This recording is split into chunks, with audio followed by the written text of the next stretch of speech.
When wireless is perfectly applied, the whole Earth will be converted into a huge brain.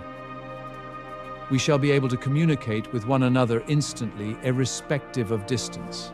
We shall see and hear one another as perfectly as though we were face to face. And the instrument will be able to be carried in one's vest pocket. Nikola Tesla pierced through the fog of time, and exactly 100 years ago, delivered this prophecy. That year, in a world that seemed old and ordinary, 3 unconventional madmen in 3 different corners made a decision that would change everything.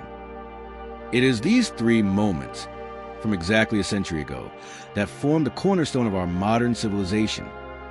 The story begins in a shabby attic in London. London, Soho district.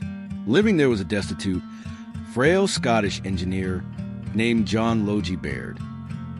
To his neighbors, he was just an eccentric tinkering with trash. To prove that images could be transmitted through wires just like sound, he cobbled together a rickety machine using old biscuit tins, darning needles, sealing wax, and lenses from bicycle lights. Because the scanning lights in his early experiments were intense enough to burn human skin, Baird couldn't use a live model. Instead, he recruited a ventriloquist dummy head named Stooky Bill. In that attic, filled with high-voltage wires and the smell of ozone, he ran thousands of tests on that wooden face. On January 26, 1926, when scientists from the Royal Society finally squeezed into cramped room, a miracle occurred. On a tiny static-filled screen, only 3.5 inches wide, the puppet's face clearly blinked. Although newspapers at the time mocked him, asking, who would want to sit in a box and watch a play? And though his primitive mechanical system would eventually be replaced by electronic technology, in that moment, he had succeeded. He achieved the first true television signal transmission in human history. He didn't just invent a machine, he was the first to light up the screen, and in doing so, he forever changed the way we view the world. 2 months later, across the Atlantic in Massachusetts, the second madman walked into his aunt's cabbage patch. He was Robert Goddard, a physics professor at Clark University. Despite his academic credentials, he was the biggest laughingstock in America at the time.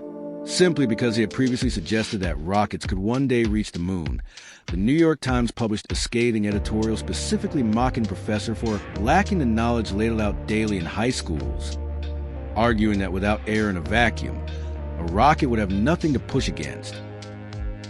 On March 16, 1926, enduring endless ridicule from both the academic world and the press, Goddard set up a strange device amidst the wind and snow.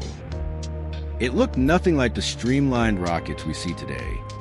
Instead, it resembled a triangular climbing frame cobbled together from fuel pipes and metal rods, no thicker than a human arm, with a nozzle counterintuitively mounted at the very top. He ignited this primitive metal skeleton. With a roar, it lifted off. How long did it fly? Barely 2.5 seconds. How high did it go? 12 meters, not even as high as the Statue of Liberty's toe. Finally, it crashed back into the cabbage patch like a piece of scrap metal. Did it look like a complete joke?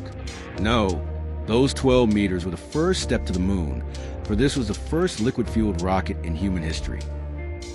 43 years later, as Apollo 11 hurtled toward the moon, the New York Times was forced to print a correction half a century late. It is now definitely established that a rocket can function in a vacuum. Goddard was right. Finally, our gaze turns to the Swiss Alps, to the village of Arosa. The outlier here was not a destitute inventor, but brilliant bohemian physicist, Erwin Schrödinger. At the start of 1926, exhausted by the rigid, dry mathematical debates of time, he decided to escape.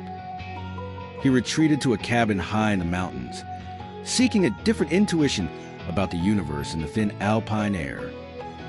True to his reputation as a romantic maverick, he did not bring his wife. Instead, he was accompanied by a mysterious old flame, a woman whose identity remains a secret to history, known only as his muse. During those 2 weeks amidst the snowstorms, Schrödinger lived a life of intense duality. While enjoying the company of his lover, he would famously plug his ears with pearls to shut out the world, furiously deriving formulas. When he came down from the mountain, he didn't bring back skis, but a revolution, the Schrödinger equation. He revealed to the world that the nature of matter is actually a wave. That single line of math he wrote in the snow laid the groundwork for the microchips, semiconductors, and computers of the future. One of the greatest cornerstones of modern physics was thus born from a winter of romance a century ago. And so, exactly 100 years have passed. The puppet was thrown back into a box, the rocket turned to scrap, and Tesla bowed out in the solitude of a hotel room. Yet, those 3 moments from exactly a century ago still echo today. Without that puppet, there would be no Netflix. Without that rickety frame, there would be no SpaceX. Without that escapade in the snowy mountains, there would be no smartphone in your hand. Sometimes, the future does not arrive with a clap of thunder. It is born in attics, in cabbage patches, and in dreams that no one else understands.